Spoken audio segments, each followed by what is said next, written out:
Cuenta nuestra invitada que a ella no le gusta hablar de oídas, ni escribir de lo que no le afecta, que en el fondo nos conecta a todos. Un día se preguntó qué es el miedo, otro el talento, y sacó el liderazgo de la empresa llevándolo a la calle. Hoy nos cuenta su historia sin perder la sonrisa. La Observadora. Teresa Viejo, Radio Nacional de España. ¿Nombre de pila? Pilar. Nacida en Madrid. Estudios. Bueno, carrera, doctorado de Economía y Empresa. Profesión. Consultora, escritora y conferenciante. Estado civil. Casada. Estado físico. Ay, recuperándome después de mi embarazo. Estado mental. Con mucha alegría. Y emocional. Pues muy tranquila, muy feliz. Actualmente trabaja en... Trabajo en VIAP. En un futuro, ¿qué le gustaría ser? Ser aún más curiosa. ¿Y qué es lo que más le gusta observar? Me gusta observar al ser humano. Observamos esta noche de sábado a Pilar Jerico. Ser pobre no es delito, es una necesidad. Darle vueltas a la rueda, darle vueltas sin parar. Eso hacemos tú y yo, por aquí y por allá, nos miramos a los ojos. Y esa es la verdad, la felicidad es una raya que hay que atravesar. Y esa es la verdad, la felicidad es una raya que hay que atravesar. Me alegro de haberte visto, me alegro de corazón. Es verdad, llevas razón, ya nos habíamos visto, pero tú sabes cómo soy, me tienes que perdonar, no te había visto. A esta empresaria, conferenciante, escritora, a quien palabras como estrés, falsas expectativas, miedo, incapacidad ante la frustración, desánimo, cambio, crisis, negación, bloqueo emocional, le deben de resultar muy, muy habituales. Sí, porque es lo que trabajamos habitualmente, ¿no? Y lo que yo trabajo desde hace muchos años. Cuando me has preguntado los estudios, pues bueno, he hablado de los estudios, digamos, oficiales. Pero yo tengo también otros estudios que no aparecen en el currículum, pero que son los que más me han ayudado a mí, también a trabajar, y que me han servido para mi trabajo, ¿no? Son estudios de crecimiento personal que empecé allá cuando tenía 16 años, casi nada. ¿Es verdad que el detonante fue una enfermedad familiar de tu padre? Sí, es correcto. Mi padre murió de cáncer cuando yo tenía 21 años, pero el primer cáncer que él tuvo, yo tenía 16, una época muy complicada, porque claro, estás un poco en la plena adolescencia, ¿no? Y la verdad es que en aquel momento lo que hice fue comenzar la búsqueda de explicaciones, el porqué. Y bueno, no hay muchas explicaciones en una situación así, pero al menos me sirvió como para empezar a explorar, y empecé a hacer cursos de crecimiento personal, pues eso, ya a los 16 años, hasta la fecha. La vida nos tiene que poner en un precipicio para obligarnos a observar, es decir, mirar a veces hacia abajo, mirar hacia arriba, a los lados, diagnosticar qué camino podemos tomar. Sí, yo creo que lo interesante cuando vives una situación de este estilo es la apertura de la mente, ¿no? La observación. Tenemos la tendencia a observar un punto fijo y no nos damos cuenta de que tenemos que ampliar la mirada, ¿no?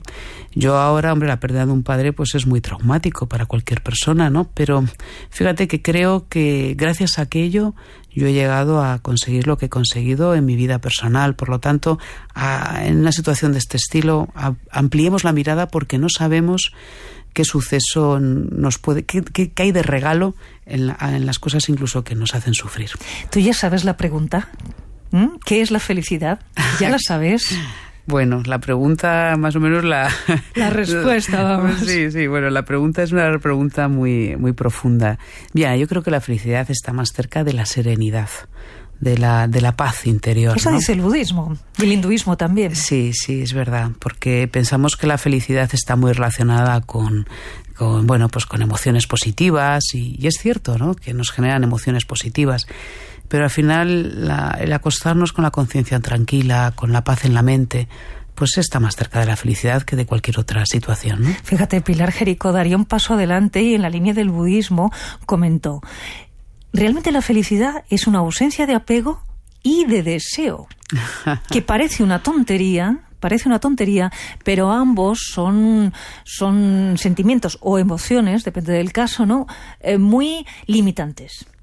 Ciertamente. Y bueno, antes que te he comentado lo de a mis 16 años, el primer curso que hice fue de budismo. Mira. Fue por donde empecé. Fíjate, luego ya me fui a otros temas, ¿no?, de psicología y tal.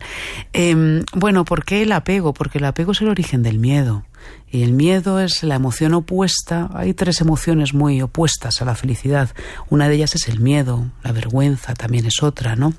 Pero el miedo posiblemente sea la más importante, porque el miedo está asociado a no querer perder lo que tenemos. Entonces yo me planteo un nuevo reto y me surge el miedo si lo hago o no lo hago, porque lo que tengo no lo quiero perder. ¿Cómo no hablar de miedo con Pilar Jericó si ella es autora de un manual que seguimos leyendo continuamente, ese No miedo, tanto en la empresa como en la vida? Ahora bien, Pilar, tampoco hay que perderle miedo al miedo, pero tampoco hay que ser tan inconsciente como para no asumir que el miedo nos permite poner límites a algunas cosas en la vida. Sin duda, porque el miedo es una emoción con la que nacemos. Todas las emociones primarias, digamos, como la alegría, la tristeza, la ira o el miedo incluso, son emociones básicas que están en el cerebro, que los bebés sí les ve, ¿no? Yo que el mío que tiene 6 meses, yo ya le detecto momentos de miedo, no se observa. O sea, nacemos con miedo, es innato. ¿Y por qué? Porque nos ayuda a sobrevivir. Es la emoción más importante para la supervivencia. Por lo tanto, cuando hablábamos del apego antes, o cuando hablamos del miedo que nos hace daño, es el miedo tóxico, no es el miedo sano. El miedo sano nos hace prudentes, el miedo tóxico nos daña. Tú hablas de tu niño. Quizá y en ese momento es cuando se ven las emociones de una forma más pura. ¿Tendríamos que ser niños más veces en nuestra vida? No digo 6 meses, pero sí ese tiempo sí, cuando estás abriéndote al mundo y juegas. Hay un elemento maravilloso que tenemos las personas, que tenemos los seres humanos, que se ve mucho en los niños, que es la curiosidad. La curiosidad. Los niños no se pueden parar quietos, están curioseando todo, ¿no? Por eso los padres estamos con el miedo. Oye, no hagas esto, no hagas aquello, porque no se tiene conciencia, ¿no? Pero fíjate que la curiosidad es un elemento potentísimo para la felicidad y, de hecho, para la longevidad también. Hay un estudio muy curioso en Australia que se hizo sobre ancianos que estaban en residencias, y se fue un estudio de 10 años de duración y se analizó qué elementos o qué características del carácter tenían las personas que eran más longevas en este estudio longitudinal. Y curiosamente en todos ellos eran que tenían más curiosidad, tenían ganas por seguir aprendiendo, y eso es la mentalidad del niño, la mentalidad del principiante, de no sentirnos nunca mayores para dejar de aprender. Entiendo que si hay un momento en la vida de cada uno donde interpretas que ya no te queda nada por hacer, claro, te sientas y esperas ¿qué? Y esperas la muerte. Esperas la muerte y esperas el desgaste interior. En el fondo, el estímulo, tenemos muchos estímulos en nuestro entorno, ¿no? Podemos escuchar programas como este maravillosos, o podemos leer un libro, o podemos decidir a no hacer nada, ¿no? Y estar en otro estadio, ¿no? El estímulo está fuera, lo que importa es la actitud con la que cada uno de nosotros vivamos dichos estímulos, ¿no? Entonces, y eso depende de uno, siempre depende de uno. Se nos olvida el poder que tenemos dentro, se nos olvida. Claro, hablamos de determinación entonces, hablamos que de la determinación. Es su nuevo trabajo, y si realmente pudieras... Está muy menospreciada, ¿verdad? La capacidad de hacer cosas, la voluntad. El me propongo algo y venga, adelante. Es como, bueno, sí, una pequeña actitud positiva, pero se queda ahí.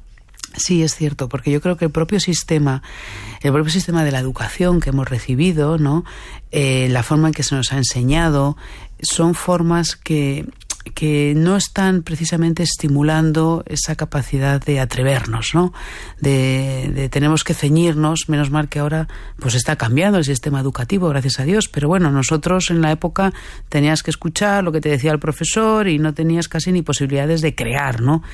Claro, desde esa actitud no se estimula la decisión, no se estimula la determinación y tampoco a veces nos preguntamos realmente, la pregunta clave de la determinación es realmente qué es lo que tú deseas en tu vida.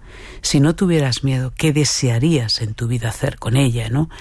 Claro, esa pregunta nos cuesta mucho formulárnosla porque a lo mejor implica romper una pareja, implica cambiar de trabajo, implica irnos a otro país y no nos sentimos seguros, ¿no? Entonces, por eso lo que hacemos es que no nos lo preguntamos. Y ahí se va frenando la determinación porque existe.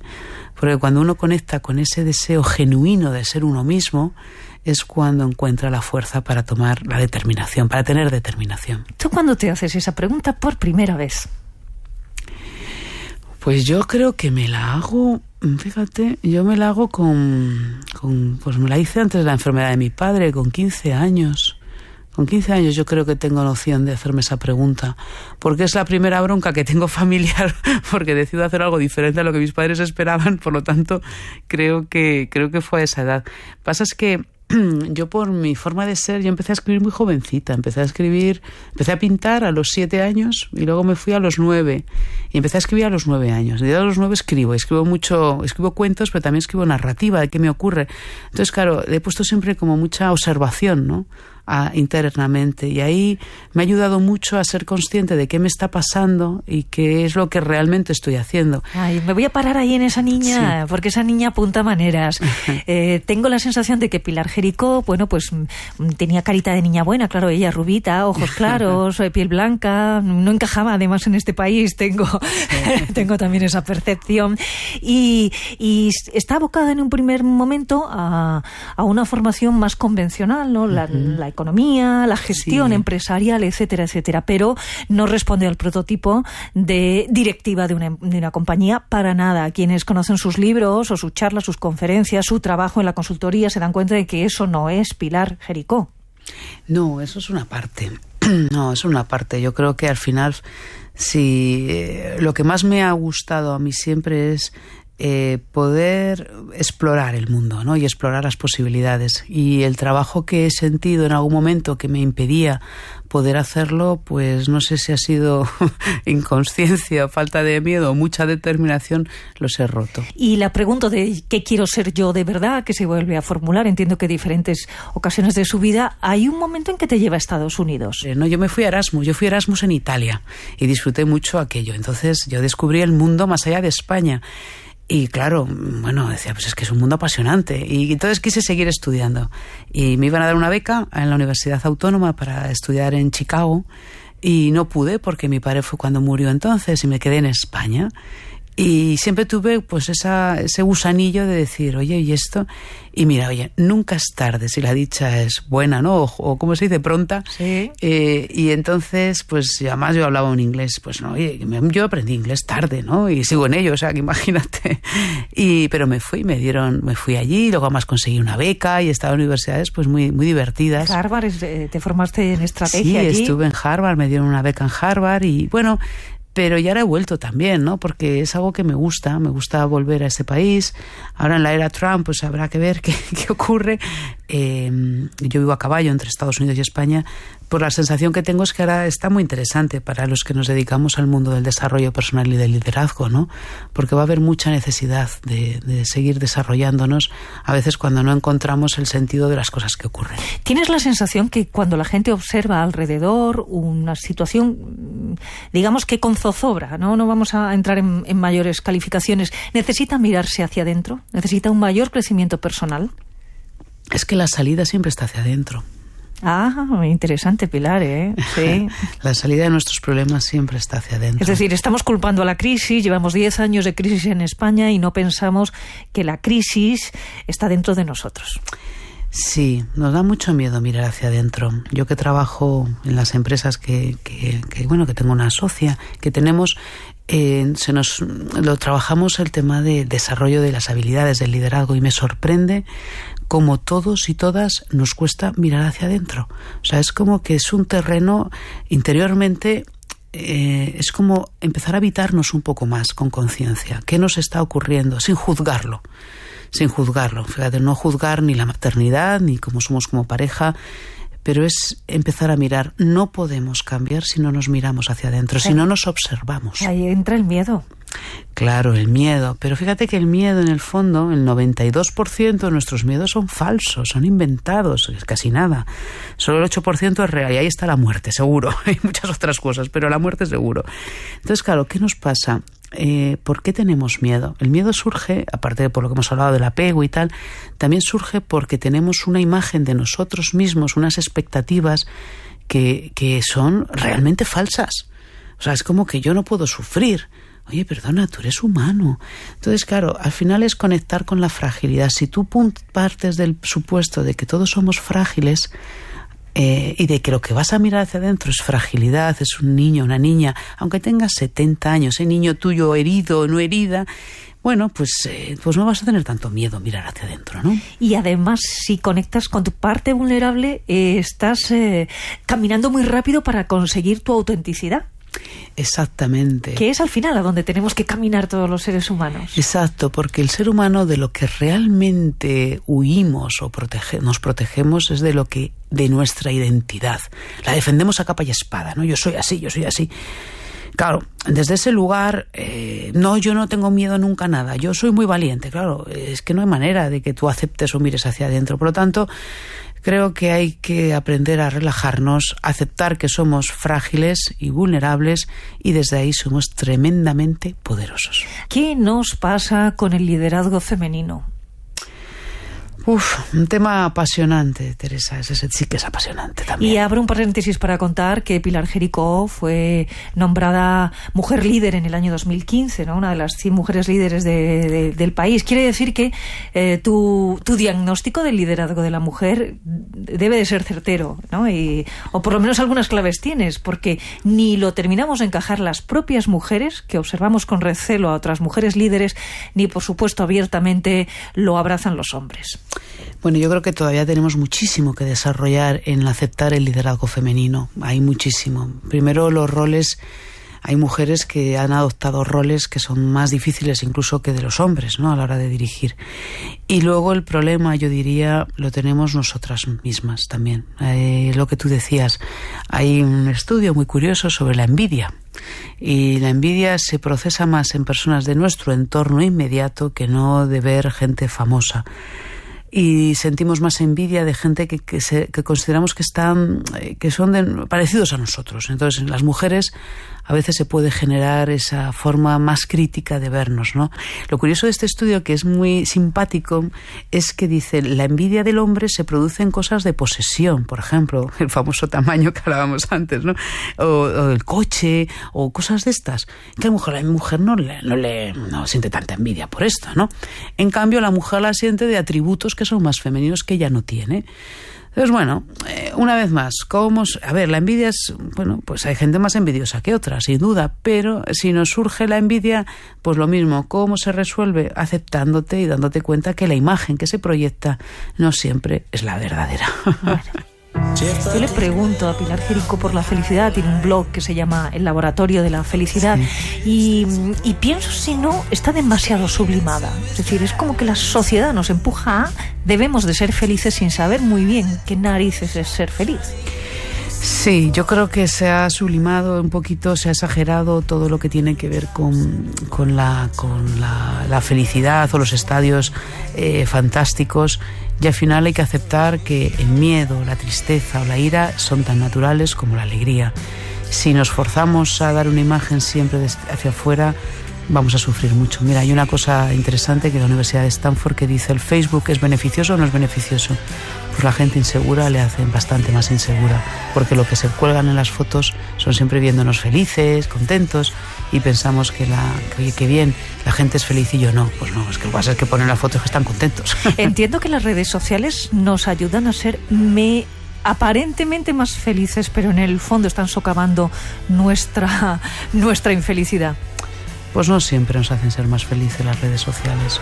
Depende de cómo las gestiones, como todo. O sea, si las redes sociales te están sirviendo para una eterna comparación, te está haciendo daño. Si lo que te sirve es para aprendizaje, te están ayudando. Pilar Jerico, ¿cuántos amigos puedes tener? Hay muchos. No hablo de los de las redes sociales. No, hablaba de los de corazón. Hay muchos. Y pregunto si es bueno tener muchos o pocos. Yo no sé, yo tengo... Mira, cuando me fui para Estados Unidos, que di a luz allí, me hicieron una fiesta sorpresa a los amigos. Y ahora es que tuvimos 50 queridos amigos. Hombre, luego no es lo mismo, ¿no? Tengo amigos del alma, como yo les llamo, y tendré pues 3 amigos del alma, ¿no? Y son personas a las que tengo la suerte de que puedo contarles todo. Pero yo sí que me preocupo muchísimo. Para mí la amistad está en los valores más altos que yo tengo. ¿Y ese amor de la amistad puede ocupar el hueco que deja un amor de pareja que en este retrato del siglo XXI, 2017, es bastante paupérrimo? Yo creo que el amor es el amor. Y el amor, una actitud amorosa ante la vida, lo podemos proyectar en todo lo que hacemos, ¿no? Y a mí, yo que también yo he sido una mujer que me he divorciado y he tenido etapas en las que he estado sola, pues es cierto que la amistad me ha llenado enormemente. Es verdad que hay ciertos aspectos que evidentemente los amigos no te llenan, ¿no? Pero yo me he sentido muy realizada con ellos, con mis amigos y amigas. ¿Cómo sientes el amor reincidente? Yo soy una enamoradiza. Yo soy reincidente. El amor es quizás es de lo que más he estudiado y que no he publicado ni he escrito casi, pero es lo que más me gusta, el estado de amar, ¿no? Y considero que ahí tengo mucho todavía que aprender y que mejorar, ¿no? El estado amoroso, ¿no? Y no tiene que ser en pareja. Es que nos hace plenos, nos hace grandes, ¿no? Yo creo que está muy cerquita de eso que hablábamos antes de la felicidad. Sin embargo, fíjate tú, ese retrato del amor líquido, donde no se mantiene nada y las parejas duran cada vez menos, es un poco contradictorio, pero la esencia del ser humano es buscar ese amor. Sí, ese es el drama que hemos creado en esta sociedad. El consumismo lo hemos llevado al mundo de la pareja y del amor, ¿no? Y es curioso cómo las redes sociales se encubren todo esto, ¿no? Es como a veces que se ha comentado en algún artículo, creo que lo he escrito, ¿no? Los hombres utilizan a veces en estos amores líquidos el amor para utilizar sexo y las mujeres a veces utilizan el sexo para buscar amor. Y ahí hay una confusión que yo creo que, la sociedad está cambiando muy rápido, pero la esencia del ser humano no cambia. Entonces hay que saber un poco aprender a conocernos para saber decir no o para vivir las experiencias que queramos vivir, pero sabiendo que las estamos haciendo desde un lugar sin confundirnos. Bueno, cuántas cosas teníamos que observar en Pilar Jerico. Llegan las noticias sobre rojo, Pilar, y la pregunta en su interior. A ver. Supón que hay vida después de la muerte y puedes decirle a alguien que ya no está algo. ¿Qué le dirías? ¿Qué le diría? Que me encanta volver a verla. Si le quiero, le diría que... ¿Pero a quién sería? Hombre, evidentemente después de lo que hemos hablado sería mi padre, sin duda, ¿no? Pues le diría que siempre ha estado, que me ha acompañado y que le daría las gracias porque yo creo que la dimensión física es la que vemos, pero hay muchas otras dimensiones de personas que ya no están, pero que nos siguen acompañando. Así que le diría gracias por haber estado y que a veces pues que no he sido consciente muy al principio, pero que has estado ahí. Le diría que, me apetecería muchísimo verle, claro. Hasta el momento la observadora ha preguntado. No sé, Pilar, si quieres hacerme alguna pregunta antes de despedirnos. Claro. ¿Qué le dirías tú a una mujer que quiere a lo mejor volver a empezar una nueva vida en el plano amoroso? Yo diría que dentro de una misma vida hay muchas vidas y es obligatorio reinventarlas o reescribirlas. Por tanto, a vivir con el corazón abierto, sin duda. Qué bonito. Llegan las noticias. Pilar, me ha encantado conocerte, nos ha encantado tenerte esta noche en La Observadora. Mañana más, descansen ustedes en esta noche de sábado y mañana domingo más programa en Radio Nacional.